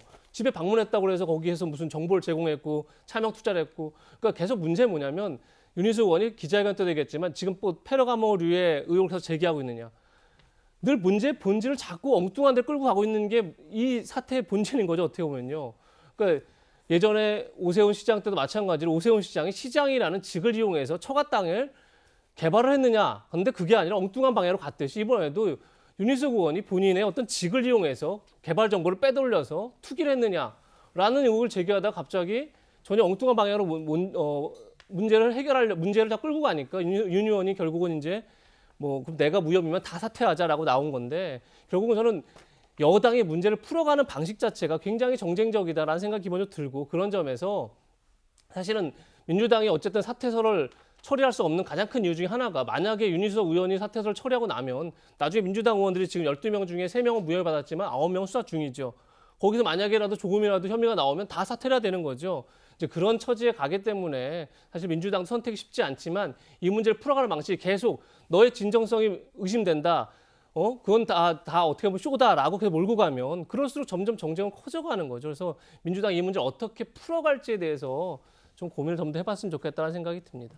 야, 근데 전 개인적으로 쫙 말씀들 듣는데 모르겠어요. 난 진짜 이게 투기를 했는지 안 했는지도 좀 헷갈리고 만약에 진짜 투기라면 잘못된 건데 윤희숙 의원이 왜 이렇게 화를 내는지에 대해서 설명이 안 되는 거고 만약에 투기가 아닌데 민주당에서 막 과도하게 이렇게 했다면 멀쩡한 사람은 어떻게 이렇게 생사람 잡는지에 대해서도 잘 모르겠어요. 그러니까 빨리 일단 수사 결과가 좀 나와봐야 저같이 좀 헷갈리는 분들에 대해서 판단 기준이 있을 것 같은데 일단은 각 패널들의 의견 있는 그대로 전해드리고 여러분들이 좀 수사 상황을 지켜보면서 판단을 하시면 될 것 같다라는 정도로 가름을 하겠습니다.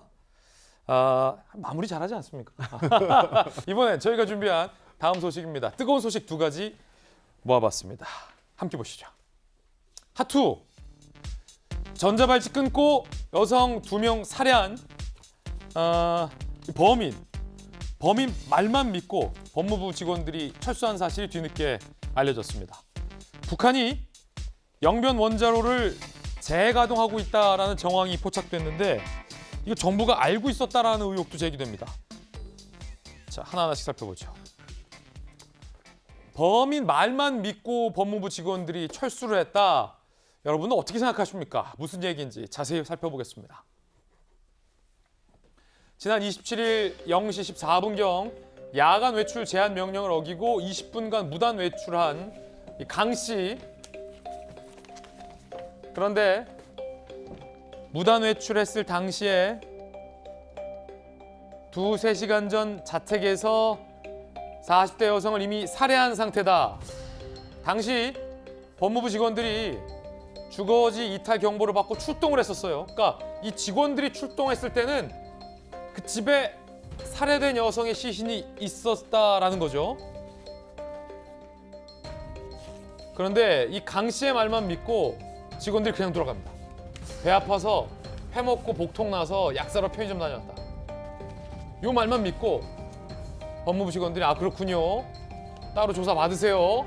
하고 확인도 없이 집도 들어가지 않고 확인도 없이 그냥 복귀했다라는 거예요. 이게 지금 뜨거운 논란이 되고 있습니다. 아니, 김광상 변호사님. 법무부가 원래 이렇게 좀 부실하게 확인하는 겁니까? 뭐 결과론적인 해석일 수도 있겠습니다만 만약에 법무부 직원이 무단 이탈을 했고 이분의 전과를 알고 있는 상황이잖아요. 그리고 무단 이탈하면 엄연히 안 되는 거잖아요. 그런데 이분 말만 믿고 이 사람 말만 믿고 실제로 이 사람이 무단 이탈해서 뭔가 범죄를 저질 수 있다는 의심 때문에 출동을 한 거 아닙니까? 그런데 적어도 집에 들어가서 이 사람이 집에 있고 무슨 일 없는지 확인을 하고 나서 기왕 출동했으니까 귀가를 하든지 복귀를 하든지 하는 게 상식 아닙니까? 근데 아마 그 자체적인 매뉴얼이 있을 거예요. 그래서 일단 20분간 무단 외출을 했으면 이제 이유가 있을 거 아닙니까? 그러면 무단 외출에 대해서 예를 들어서 이 사람이 내가 편의점에 갔다 왔는데 주위에 편의점이 없어서 좀 멀리 떨어진 데 갔다 왔다. 그러면 사실 이 사람 자체는 이제는 전과 14범이에요. 근데 범죄 전력도 보면 뭐 강도 우리가 정말 상사한테 무시한 범죄자거든요. 그러면 일단 이 사람의 말 자체는 믿을 수 없는 거예요. 그럼 의심을 해야죠. 그렇죠. 그럼 편의점 20분간 외출했다고 하면 사실은 어느 편의점에 갔는지 이걸 당연히 추적을 해야 하는 거예요. 그렇지. 이건 법 테두리 안에 있는 거예요. 그렇지. 뭐 영장 그런 거 없어도 상관이 없어요. 그런데 불구하고 정말 재범의 위험성이 많고 전과 14범인 사람의 말을 왜 그대로 믿냐 이거예요. 그리고 당연히 그 확인 과정을 거치지 않았다 이렇게 볼 수가 있고 그러면 굉장히 이 직원의 입장에서 보면 이전에 그 매뉴얼에 따라서 굉장히 어떻게 보면 좀 무사한 일 만연했다 이렇게 볼 수가 있어요. 왜냐하면 이 법무부 직원들이 확인 안 하고 돌아가고 그 이후에 이 사람이 전자발찌 자르고 한 명 더 살해하잖아요. 그럼 몇 번 집에 갔다는 거 아니에요? 근데 문이 닫혀 있으니까 그냥 다시 돌아왔다는 거예요. 그러면 사실 일단 범죄의 어떤 이상 징후는 충분히 발견할 수 있다 이렇게 볼 수 있어요. 그런데 우리가 이번 사건의 계기로 근본적으로 좀 생각할 부분이 여러 가지 있는데 일단 전자발찌 자체가 재범을 막기 위한 방편으로 만들어진 제도단 말이에요. 그리고 그러다 보니까 전자발찌 이거 끊을 수 없게만 하면 돼. 추적만 잘하면 돼. 이런 생각을 하고 있는데 전자발찌 자체가 재범의 위험성을 막을 수 있는 만능주의가 아니다라는 거예요. 그러면 결과적으로 전자발찌 플러스 알파를 우리가 해야 하는데 너무 전자발찌를 믿고 있는 거예요. 지금 전자발찌를 차고 있는 사람이 지난 7월 기준으로 하면 이제 4,800명 좀 넘습니다. 맞네요. 그 중에 한 2,800명, 그러니까 절반 이상이 성범죄자예요. 그런데 이걸 관리하는 사람이 한 280명밖에 없어요. 김광산 변호사님은 검사 시절에 수사 많이 해봤잖아요. 네. 그러니까 알잖아요. 성범죄는 재범의 비율이 다른 범죄에 비해 더 많다. 맞습니까? 훨씬 많죠. 그러면 적어도 14범의 전과를 가지고 있고 이전에 어떤 범죄를 저지른 행태를 보면 이 사람은 재범 위험성이 일반 사람이 그 이전에 다른 전자발찌보다 훨씬 많거든요. 그러면 적어도 1대1 관찰관을 붙였어야 하는 거예요. 그러니까 저 편의점 갔다 이 말을 그러니까 덮어놓고 전과자를 다 의심하자 이게 아니라 성범죄자의 경우에는 무단 이탈한 것 자체가 잘못이니까 확인을 했어야 됐다 이 말이에요. 그렇죠. 그 다음에 사실 집에 갔는데 문을 안 열어줬다는 거 아니에요. 근데 사실 압수수색 영장이 있어야 하잖아요. 그러면 제가 아까 전자발찌 플러스 알파라고 그랬잖아요. 그러면 전자발찌 경우에 있어서 훼손을 하고 만약에 소재가 불명하면 충분히 그냥 문 따고 들어가서 경찰이 나중에 출동했을 때 그렇죠. 집에 못 들어갔던 과정에서 그렇죠. 들어가서 강제 수사할 수 있는 권한을 쥐하거든요. 근데 그런 게 다 미비돼 있는 거예요. 이제 그러다 보니까 전자발찌에 너무 의존한 이런 행태 자체가 결국 이번에도 무고한 두 여성의 생명을 앗아가는 이런 결과가 된 거죠. 아니 제가 궁금한 게 있는데 경찰이 이 사건에서 뒤늦게 출동을 하잖아요. 전자발찌 끄는 상황에서 집에 문이 잠겨 있어서 영장이 안 나와서 그 강제 진압을 못했다고 했잖아요. 추가적으로 다른 여성 한 명을 살해하기 전에 경찰이 그 집을 간단 말이에요. 근데 영장 없어서 그 집을 못 들어가는데 만약에 이번 사건을 수사했던 검사 현직이었다면 영장이 없이 집에 못 들어가는 걸 알아.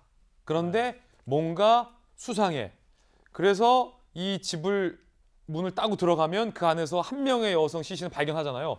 그러면 추가 살인을 막을 수도 있었던 상황이잖아요. 그렇죠. 김광산 검사라면 일선 경찰들에게 일단 영장 신경 쓰지 말고 따고 들어가라고 지시할 겁니까 안 할 겁니까? 근데 우리 보면 이제 긴급 압수수색이라는 게 있거든요. 따고 들어가. 일단 따고 그러니까 그 당시에 이제 그 판단의 문제예요. 이거 뭔가 이상하고 뭔가 범죄에 있을 가능성이 크다.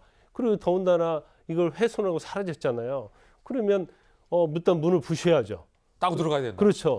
그래서 들어가고 그래서 사후에 압수수색 영장 받을 수 있는 여건도 될 수 있다고 봐요. 근데 안에 들어가 보니까 40대 여성의 피해자와 사체가 있었어요.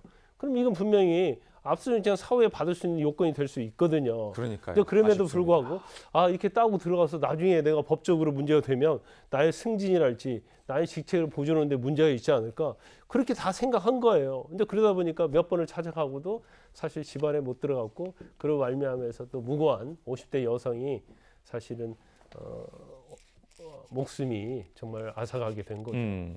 자, 이제 물론 이제 현장 경찰관들도 매뉴얼에 따랐겠습니다만 결과론적으로 좀 아쉬운 부분이 있다. 이런 차원의 발언이었고요. 요 분이 화장품 방문 판매를 했다라면 믿기십니까? 이것도 좀 놀라운 뉴스인데 중앙일보 보도에 따르면 이 강 씨가 출소 후에 화장품 방문 판매 일을 했다. 복역 중 강 씨와 친분 맺은 교정위원 목사가 주선해 준 것으로 알고 있다. 가정과 사무실을 방문해 화장품을 판매하며 여성들을 만났다라는 건데요. 성범죄 2건 포함 14건의 범죄 전력이 있는데 이 여성들이나 주변 주민들은 전혀 몰랐다.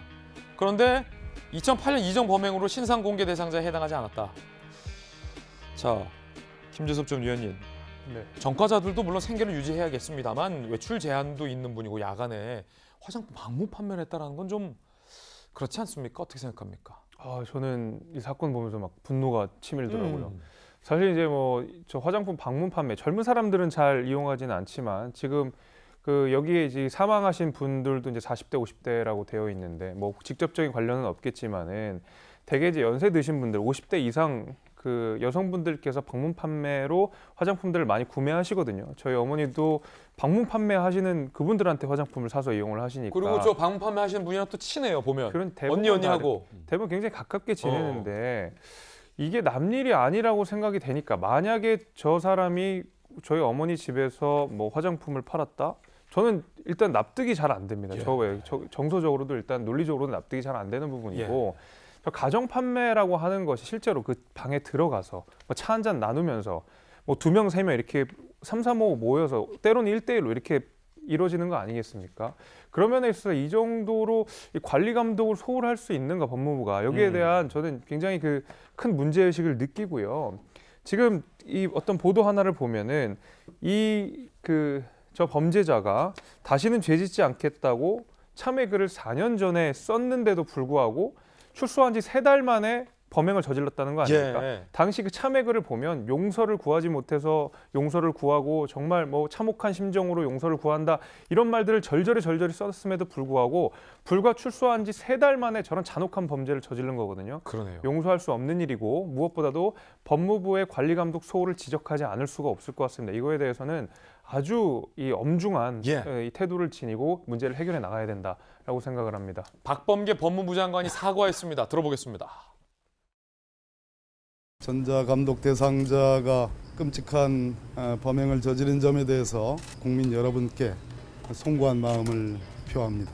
전자감독 제도는 그동안 끊임없이 개선되고 발전돼 왔습니다만 아직 물적, 인적 한계가 여전합니다. 예산상 또 인원상 또 우리 내부의 어떤 조직 문화의 변화 등등이 수반돼야 된다고 생각합니다. 이번엔 하트 2번째 소식인데 북한이 핵시설을 다시 가동하고 있었다는 것을 우리 정부가 과연 알고 있었던 걸까요? 함께 보시죠. 2018년 12월 이후 2년 반 만에 영변 핵시설 재가동 징후를 포착했습니다. 누가? IAEA, 국제원자력기구입니다. 신빙성이 상당히 높죠. 국제원자력기구에서 지난달 초부터 냉각수 방출을 포함해 원자로 가동과 일치하는 정황들이 있었다라고 지난 27일 월간 보고서를 발표합니다. 동아일보 보도에 따르면 이거 남북통신선 복원 전부터 우리 정부가 파악하고 있었던 것 아니냐. 동아일보 의혹 제기합니다. 왜냐하면 당국자가 미국과 공조를 통해 실시간으로 북한의 원자로 재가동 동향을 이미 파악하고 있었다라고 당국자는 밝혔기 때문이죠. 한 달이 채 지나지 않아서 남북 통신선 연락선이 복원됐다가 뭐 결국 다시 북한의 변덕으로 끊겼잖아요. 아니 그러면 이재명 기자, 이거 좀 따져야겠어요. 문재인 대통령은 분명히 여러 차례 이렇게 얘기했습니다. 저한테, 우리 국민들에게. 북한 김정은의 비핵화의 의지가 변함이 없다. 믿는다. 김정은은 정말로 막 공포통치하고 막 누구 죽여도 비핵화만큼에는 의지가 있다라고 문재인 대통령이 보증을 했어요. 어떻게 된 겁니까? 지금 영변 핵시설 재가동한 거, 핵시설 가동했다라는 건 핵무기 지금 다시 가동 돌렸다는 거고, 이거를 우리 정부도 알면서 연락선 복원됐다고 의미부여했던 거예요? 뭐 알았는지 몰랐는지 여기까지 확인되지 않았지만 알았다고 보는 게 합리적이겠죠.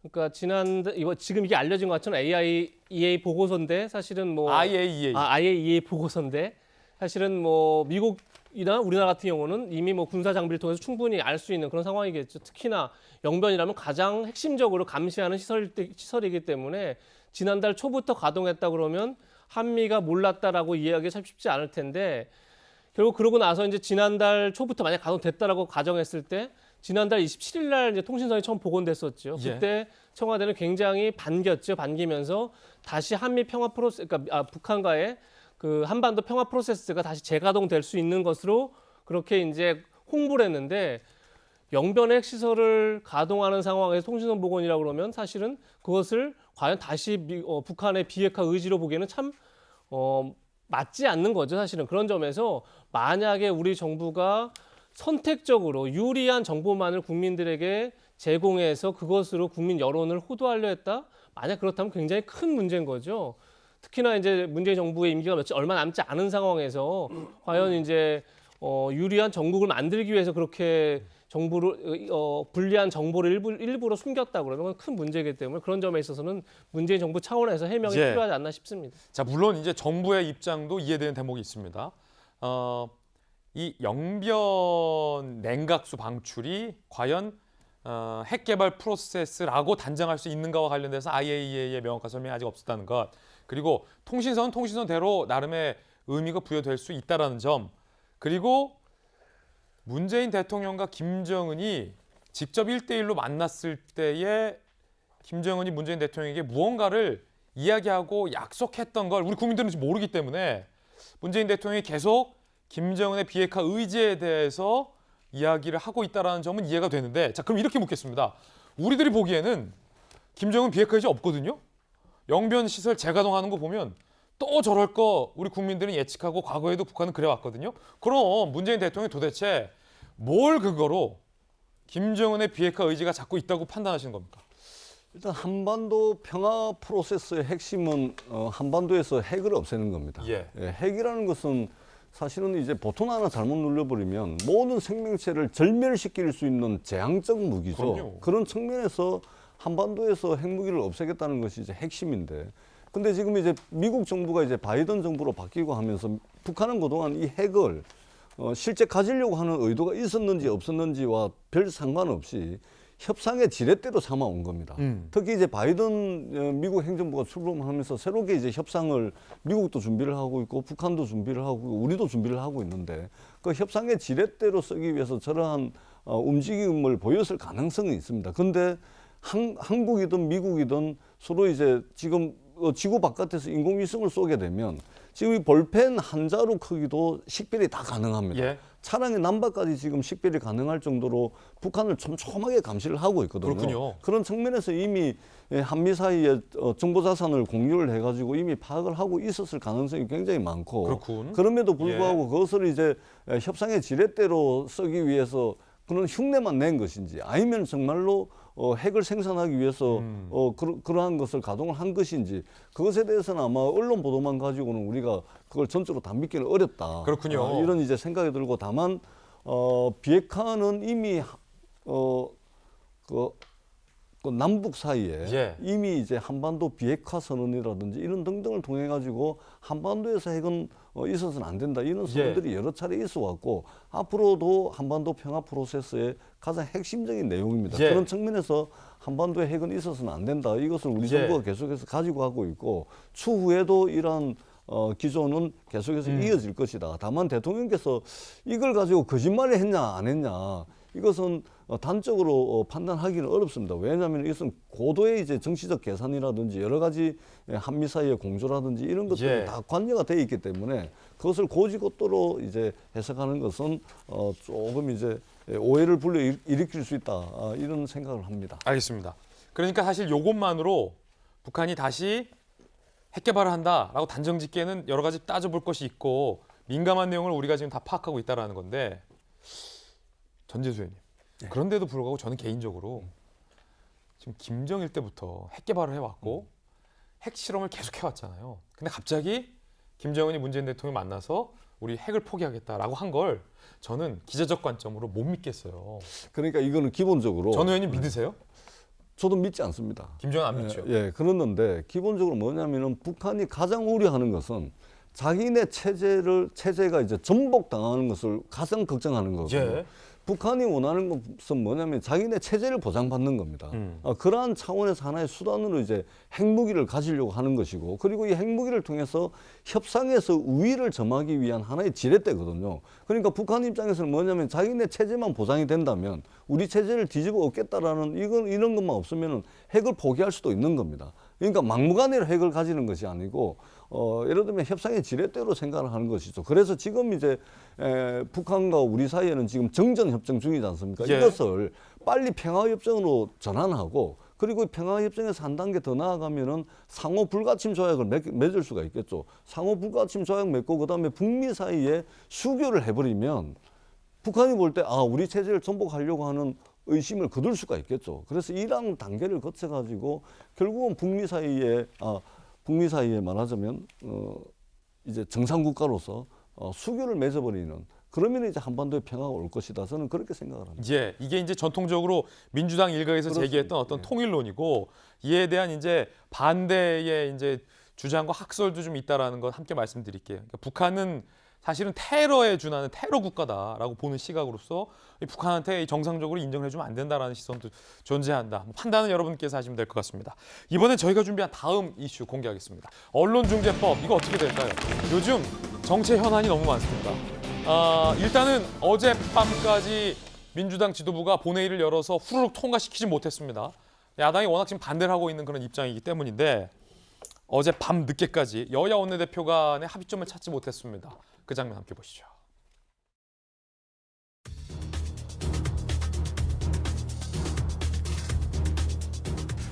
오래 기다리셨는데요. 이번 회동에서도 여야가 합의에 이르지 못했습니다. 그에 따라서 오늘 예정되었던 본회의는 열리기가 어렵습니다. 새로운 제안과 관련해서 서로 의견을 많이 나누었는데 우리 당 의원들의 의견을 더 수렴한 다음 내일 오전 10시에 다시 타결될 방안을 찾도록 할 것입니다. 자, 그에 따라 어젯밤에 예정돼 있었던 이준석 대 송영길 대표 대 이준석 대표의 이 맞짱 토론도 어제 무산이 됐습니다. 그런데 니탁공방 이준석 대표, 민주당이 무리하게 자꾸 이렇게 강행 처리를 하니까 토론이 무산됐다라고 주장합니다. 여야가 마라톤 협상이 이어지자 방송 시작 30분 전에 불참을 통보했어요. 자, 그러자 민주당에서는 이준석 대표가 일방적으로 불참 통보해서 토론회 안 열린 거다. 난 나가려고 했다.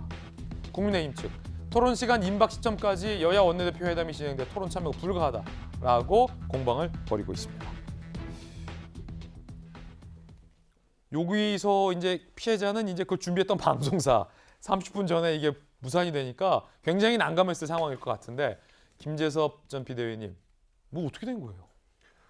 어젯밤 상황이 굉장히 복잡했어요. 네, 저도 피해를 봤죠. 저도 10시 30분에 밤 10시 30분에 두 분의 토론을 기대하고 있었는데 같이 출연하기로 했었어요? 출연은 아니었지만 저 역시도 본다고 그냥 이렇게. 그래서 깜짝 놀랐어. 오랜만에 이제 이준석 대표의 토론 실력을 보나 했는데 못 봐서 좀 아쉽긴 한데요. 저는 뭐 국민의힘 입장에서도 그렇고 언론중재법에 대해서 반대하는 입장에서도 그렇고 이준석 대표의 태도가 옳았다고 생각을 합니다. 이제 왜냐하면 이 본회의에서 강행을 해버리고, 그러니까 협상이 어느 정도 된 상태에서 본회의에서 강행을 해버리면 토론 자체가 무슨 의미가 있겠어요. 민주당이 밀어붙이겠다고 하면은 토론이라고 하는 것은 결국에 우리가 조금 더 천천히, 조금 더 점진적으로 이렇게 이야기를 하면서 나가자라는 취지 아니겠습니까? 만약에 토론회 당대표 토론하고 있는데 국회에서 밀어붙이면 저 토론에 의미 없다 이거군요. 그럼 이 토론 자체가 의미가 없어지는 거거든요. 그러면 결국 이제 사후 약방밖에 안 되니까 저는 이준석 대표의 태도가 맞다고 생각이 되고요. 뭐 결국에는 지금 민주당 입장에서도 최대 저희가 이제 독소 조항이라고 불리는 고의 중과실 추정이라든지 징벌적 손해배상이라든지 이런 부분에 대해 있어서 사실 물러설 생각을 잘 안 하고 있는 것 같거든요. 결국 이제 이 부분들이 해결되지 않으면 국민의힘 입장에서는 이 법을 받을 수가 없는 겁니다. 계속 그러면 국민의힘의 대안이 무엇이냐라고 계속 물어보는데 이 언론중재법 자체를 폐기하는 것이 대안이지 국민의힘 입장에서 이것을 조금 더 고쳐서 좋은 법을 만들겠다 할 수 있는 상황이 아니거든요. 이거 아예 폐기하라? 폐기하는 게 맞다고 생각을 합니다. 알겠습니다. 그래서 지금 저 이준석 대표가 토론을 무산시켰다고 하는데 저는 오히려 그에 앞서서 토론 자체가 큰 의미가 없게 만드는 민주당의 행적을 지적하지 않을 수가 없고 그 전에도 우리 토론 기회가 있었습니다. 우리 문체위 산하에 있는 안건조정위에서 야당과 여당이 3대3으로 토론할 수 있는 기회가 있었는데 사실 그 야당 몫으로 한 명의 김의겸 열린민주당 의원을 소위 말하는 알박기를 해버리면서 4대2로 만들어 토론 기회를 봉쇄를 해버렸었거든요. 그거 알박기다. 그렇죠. 그렇기 때문에 이제 와서 토론 가지고 저희가 이 토론을 보류를 했다고 해서 이걸 가지고 지적하는 것은 그전에 민주당이 보여줬던 행적과는 사실 이렇게 큰 명분이 없다라고 제가 말씀드릴 수 있을 것 같습니다. 사실 토론회는 사실 본질에 비해서 중요한 게 아니에요. 토론회에서 이긴다고 언론중재법이 폐기되는 것도 아니고 그렇기 때문에 사실 큰 의미 부여할 건 없을 것 같고 제가 짧게 5초만 잠깐만요. 요거 보고 말씀드릴게요. 그러니까 결국은 민주당의 태도가 지금 논란인 건데 관건은 전지수 의원님께 잠시 후에 이런 질문 드릴게요. 민주당 지도부가 계속 이걸 강행할 것인가에 대한 질문 드리겠습니다. 어제 아전인수격인 장면도 있었습니다. 민주당의 김용민 의원이 외신 기자들은 다 오해 풀렸다라고 했는데 외신 기자들이 반발한 겁니다.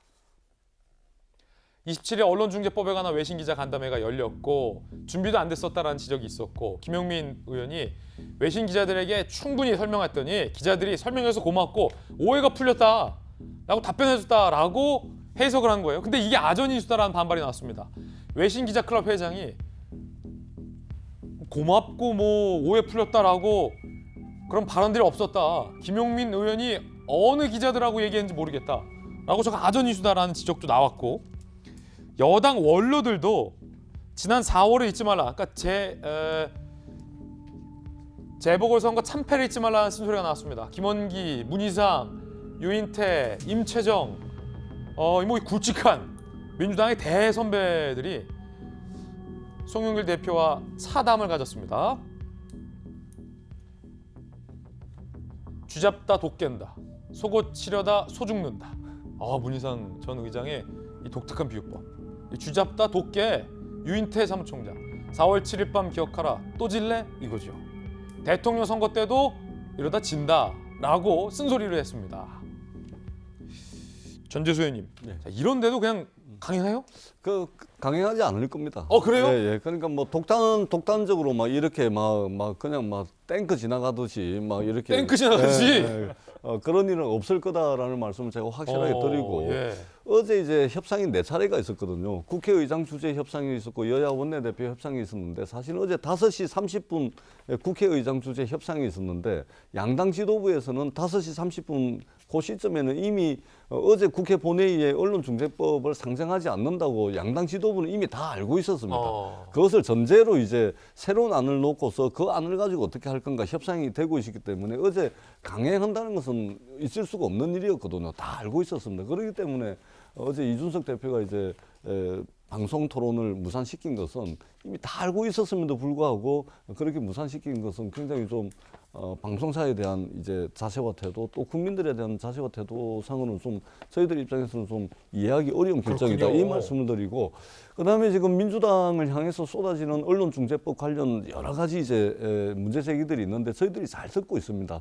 다만 큰 틀에서 대한민국에서 언론의 자유는 차고 넘치지만 국민들이 언론을 바라보는 그 신뢰는 그 차고 넘치는 자유만큼 부응하지 못하는 이 부분으로부터 문제 제기가 시작이 돼서 진행이 된 것인데 그럼에도 불구하고 여러 우려 사항들을 여러 군데에서 지금 들어오고 있기 때문에 여기에 귀를 기울이고 더 신중하게 조금 더 수기의 과정을 거쳐서 해야 된다는 것이 어제 민주당 의원총회의 결론이었고 그렇군요. 지도부도 앞으로 그렇게 진행이 될 겁니다. 자, 뉴스 속보 전재수. 탱크 지나가듯 강행 안 할 것. 오늘 뉴스 하나 나왔습니다. 오늘 저희가 준비한 소식 모두 다 전해드렸습니다. 저희들은 내일 아침 8시 50분에 더욱더 풍성한 소식 들고 인사드리겠습니다. 오늘 하루는 분명 어제보다 나을 겁니다. 좋은 하루 되십시오. 고맙습니다.